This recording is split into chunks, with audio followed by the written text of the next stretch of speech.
Well, I said I had a focus group every day Yeah. on the show now, and I'll show you. We did a show, the title of which was "You Can't Say That," and so I was putting up on screen all the things that you now can't say. These are the words that have been, people say these are offensive to people's sensibilities.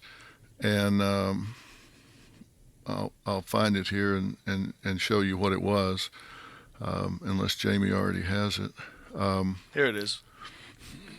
Yeah. Mom and dad? Yeah, there you go. You can't say mom and dad anymore? Yeah. You can't say mom and dad anymore. And so, and we can talk about these, but I asked the audience at one point, I said, how many of you are reluctant to raise your hand and say anything? Because I asked the audience to participate, and they do a lot. How many of you are afraid to say anything right now because you don't want to get targeted? And it looked like the wave. Everybody said, "Oh yeah, I don't want to say Peanut shit." gallery? Yeah. Why can't you say peanut gallery? That one, I always thought, and look, I'm here to learn. So I asked him, what is it? I thought peanut gallery was at the cheap seats at the baseball game. Yeah, that's what I thought too. Like out in the outfield where the kids would go and get a $2 ticket or something and eat peanuts and have a great time. Isn't that what it is? Apparently not. Apparently it has some racial overtones. Peanut gallery does? And the mom and dad was, someone said, well, we don't have a mom and dad in our home. We have a mom and mom. And so it makes my child feel funny if... Here it is. According to linguistics experts, the origin of this phrase derives from the late 1800s vaudeville era. A popular style of entertainment that included jugglers, comedians, singers, and more. The peanut gallery was the cheapest section of seats, usually occupied by people with limited means. Yeah, the cheap seats. But how is that offensive? Well, man, I've been in a peanut gallery a lot of my life. Yeah. I got to tell you. Well, I guess, are they saying... peanuts were a popular concession snack for vaudeville shows.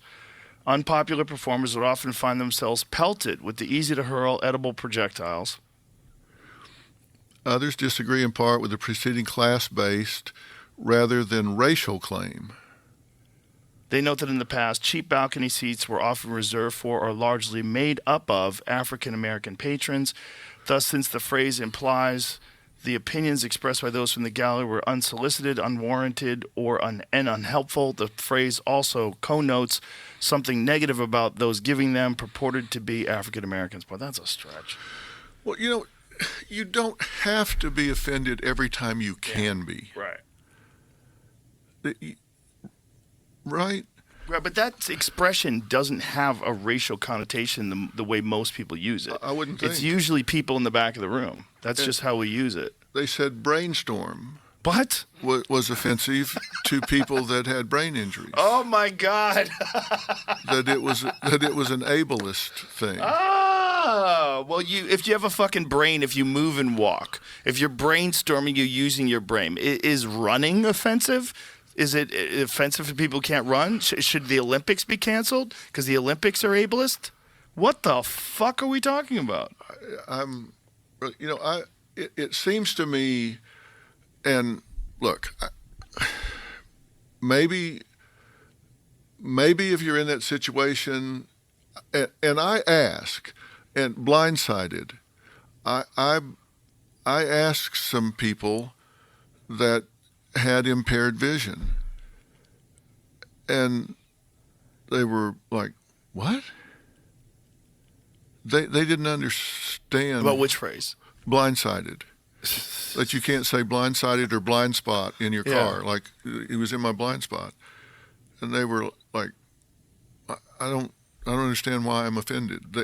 Now, that doesn't mean there aren't people that are, but I couldn't find it. And I only talked to 6 or 7. I bet it's more people that are not blind that are looking for things to be offended with. Yeah. What about first world problems? How's that one? Well, how's that offensive? I think it's that third world is mostly black. Was what one of the audience members said. So that was racial. Well, third world encompasses a lot of different ethnicities, doesn't it? There's a lot of Latin America. It's a lot of Asia. It's a lot of Eurasia. That's what the audience member said. Yeah. And they didn't want it in the show. So are we allowed to say first world, second world, and third world? Because that seems like that's offensive too then. Just even... to me, that had to do with infrastructure. Right.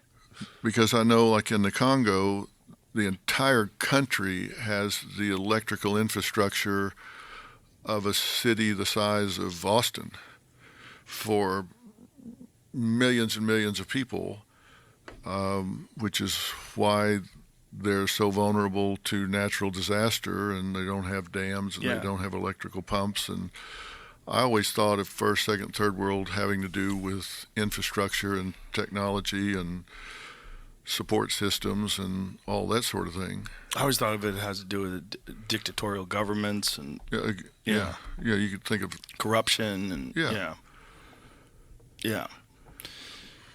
Finding things to be offensive is it's recreation for a lot of people. And I think that's what we've gotten to. Yeah, recreational outrage. I think that's where people have sat around and said, what can I be offended about today, as opposed to saying, what can I do to contribute to unity?